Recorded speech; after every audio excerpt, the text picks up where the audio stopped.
2026-এ আমাদের রথযাত্রার উৎসব আনন্দ উদযাপন। তো দেখো সকাল দিয়ে তোমরা বেসিক্যালি সবাই জানো রথযাত্রার দিন সকাল দিয়ে বৃষ্টি হবেই, এটা জানা কথা। তো তাই হয়েছে যথারীতি।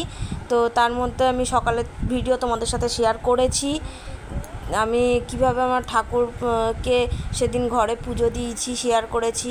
আর এবার দেখো আমি তোমাদের দাদার কাছে চলে এসেছিলাম, ওকে বলেছিলাম যে একটা তাহলে বেরোবোই যখন, তাহলে একটা গেট রেডি উইথ মি, আমাকে একটা আমি শেয়ার করব, আমাকে একটা ভিডিও বানিয়ে দেবে। তা বললো চলো, তো সেটাই দেখো।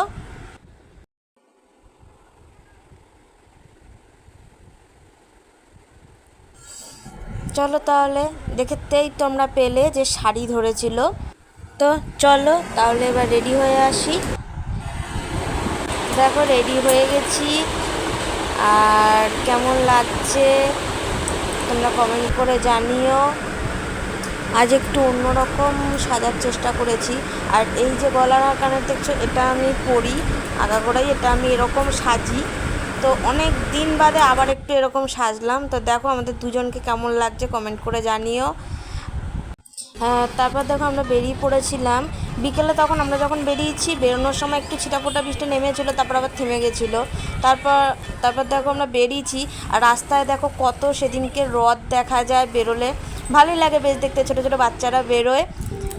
তো দেখো তারপরে আমরা চলে আসলাম এই জায়গাটা, কে কে চেনো বলো তো? তোমাদের বলে দিই, এটা হচ্ছে মধ্যমগ্রাম কালীবাড়ি। আমাদের মধ্যমগ্রাম কালীবাড়ি মন্দির যে আছে তার অপোজিটেই এই হয় রথ উৎসবটা, বড় রথ ওখানে থাকে। তো দেখো আমরা সেখানেই যাই, আগের বছরও গেছিলাম।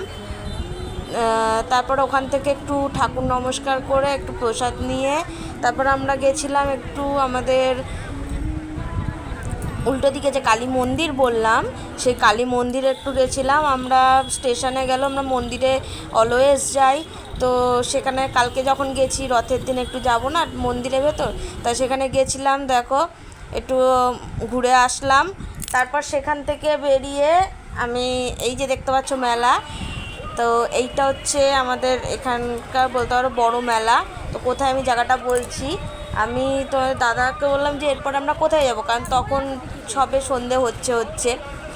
তো সন্ধে হচ্ছে মানে এখনকার সন্ধে মানে বুঝতেই পারছো 7টা, 6:30, 7টা। তো তোমার দাদা বললো যে চলো একটা জায়গায় নিয়ে যাব, কারণ আমি ওখানে কোনো দিনও যাইনি, ফার্স্ট গেলাম কালকে। আমার তো খুবই ভালো লেগেছে। তা আমি বললাম কোথায়, বললো চলো নাগের বাজার। তা এই হচ্ছে নাগের বাজারের ব্রিজের শুরু থেকে শেষ অবধি নিচের যে এরিয়াটায়, পুরো এরিয়াটা জুড়েই কিন্তু এই মেলাটা হয়। প্রচুর বড় মেলা, আর প্রচুর মানুষের সমাগম সেখানে। আমার তো গিয়ে খুবই ভালো লেগেছে, আমি প্রথম গেলাম। আর রথের দিন জানো অনেকে গাছ কেনে, তাই প্রচুর গাছের দোকান বসেছিল। আর এই হচ্ছে মেলার পরিবেশ, প্রচুর ভিড় ছিল। শুধু সন্ধ্যের দিক বৃষ্টিটা হয়নি, এইটাই যা, ওয়েদারটা ভালো দিয়েছিল, তা সবাই আনন্দও করতে পেরেছে। আর এই হচ্ছে লাস্ট, দেখো আমি একটা দোকানে ফিরে আসার সময় দাঁড়িয়েছিলাম, আমার এটা চোখে পড়েছিল। দেখো মেলা দিয়ে ফিরে আমি আমার ফর্মে চলে এসেছি আবার, সেই বাড়িতে যেরকম দেখো নাইটি।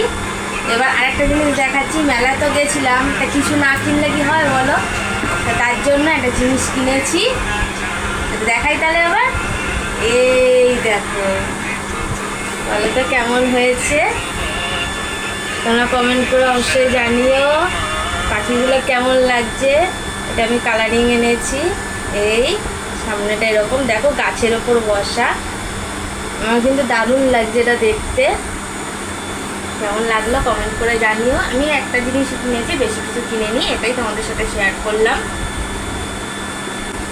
আর মেলায় গিয়ে কে কী কিনলা, আর কে কে রথের মেলায় ঘুরলা। রথের মেলা তো 7 দিন হবে, আজকে সবে শুরু, আমরা তো আজকে ছুটি করে আজকেই গেছি। তা কে কবে যাচ্ছ, কে কী কিনলা, আজকে কারা গেছো, আমাকে সেটা কমেন্ট করে জানিও। তো চলো, টাটা।